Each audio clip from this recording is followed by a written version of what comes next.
চলো বাবু কি করছে তোমাদের দেখায়, দাঁড়া। পড়াশোনা তো নাই এখন।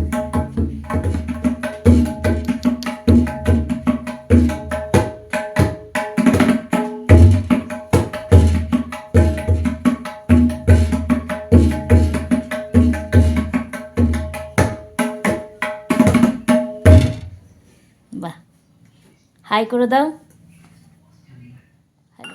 দুপুরবেলাতে আজকে একটু তাড়াতাড়ি খাওয়া দাওয়া কমপ্লিট হয়ে গিয়েছিল, আর যার জন্যে না বিকেল কিংবা সন্ধে হবে এই সময়টা একটুখানি খিদে পেয়ে যাচ্ছে।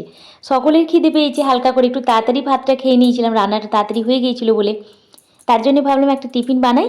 আর একটু আজকে যাব বাজার দিকে। বাজার দিকে বলতে আমার এই রান্নাঘরে কয়েকটা জিনিস দরকার, সেইগুলো আনতে যাব। তা রান্নাঘরে কৌটো এগুলো সামনে বাজারটাই যাব নতুন চটির দিকে।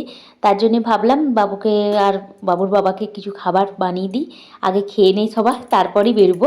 খিদে পেলে রাস্তাঘাটে কিনে খাওয়া যায়, তবে দেখলাম না, রাত্রে খাবারটা দরকার পড়লে কিনে নিয়ে আসবো। বিকালে খাবার কি সন্ধ্যে যে খাবারটা আমি বানাচ্ছি এটা বানিয়ে দিই, সন্ধ্যে টন্ধে দিই, তারপর তালা তুলে দিয়ে বেরিয়ে যাব। তার জন্য ঝটপট করে রান্নাঘরে চলে এসেছি, ঝটপট করে একটা কিছু বানিয়ে নেবো বলে।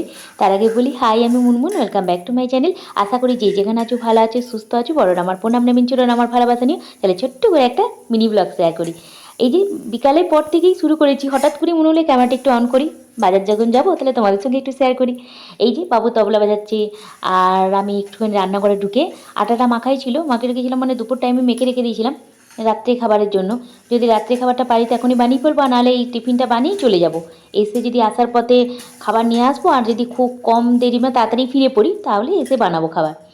তার জন্য এই যে ট্রায়াঙ্গেল শেপে যে পরোটাগুলো হয় না ভাঁজ করে, সেই রকম পরোটাগুলো সেঁকে নিয়েছিলাম। দুটো ডিম, লবণ, হলুদ, পেঁয়াজ, কাঁচা লঙ্কা কুচিয়ে এই ডিম দুটোকে ফেটিয়ে নিয়েছিলাম। দিয়ে এইভাবে রুটিগুলোকে না ডিমের মধ্যে ডুবিয়েও ভেজে নিলে খুব ভালো লাগে খেতে।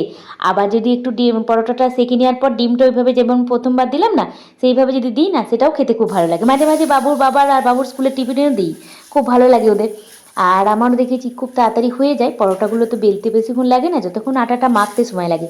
আর এই ক্ষেত্রে আমি ময়দা টয়দা ব্যবহার করি না, যতটা মানে আটাটা দিয়ে যেমন করে নুন দিয়ে মাখি সেই রকম করে মেখে নিয়েছিলাম। আর লবণ, হলুদ, পেঁয়াজ, কাঁচা লঙ্কা তো ডিমটাতে দিয়েছিলাম। দিয়ে এইভাবে রুটিটা ডুবিয়ে একটুখানি তেলে ভেজে নিলাম, খুব সুন্দর খেতে হয়। হালকা একটা টিফিনও হয়ে গেল, পেটটা অনেকক্ষণ ভরা থাকবে। চলো ওদেরকে দিয়ে আসি গা, চলো ওদেরকে দিয়ে আসি।